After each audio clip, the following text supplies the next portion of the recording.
At 10 o'clock, Governor Scott Walker appeared in Minnesota tonight. He met with other governors and potential foreign investors, but he also addressed Friday's major news that a judge struck down his collective bargaining law. Walker said he will request a stay from the court this week.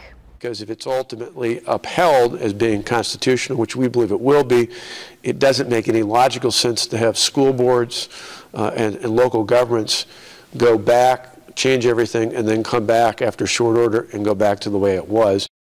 Friday's development means Act 10, a much talked about issue, is right back in the spotlight, and Only News 3 takes you back to show you how this entire battle began. It all started just before Valentine's Day 2011. Governor Scott Walker, just sworn into office about a month before, announced his budget repair bill. I identify the problem, I tell you what I think the solution is, and then I do it. Walker proposed deep cuts, effectively eliminating collective bargaining rights for most public workers and increasing pension and insurance contributions. Workers showed their fury at the state capitol.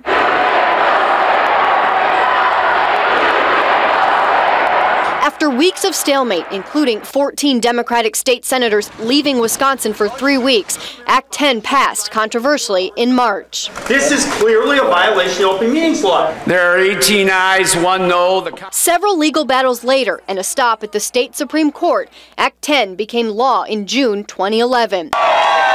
As fall turned into winter, Democrats focused on recalling Governor Walker. But the facts are the facts. Wisconsin gained jobs in 2012. And the fact is, using your numbers, we're dead last in the Midwest. Walker's challenger was a familiar one, Milwaukee Mayor Tom Barrett, whom Walker beat in the 2010 gubernatorial election by 6 points.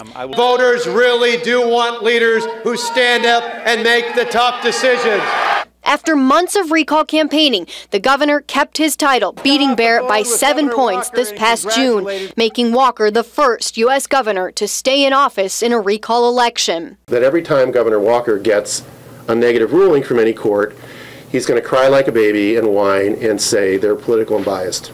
Now, nearly a year and a half after this all started, the collective bargaining battle is back. A Dane County Circuit Court judge ruled Friday parts of Act 10 violate the U.S. and Wisconsin constitutions. Union lawyers say unions for municipal workers are back in business, while Walker vows to appeal.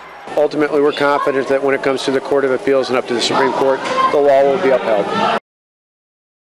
With an appeal all but certain, this historic legislation will add another chapter to its story in the months to come. To keep up with the latest developments of Act 10, stay with News 3 and Channel3000.com.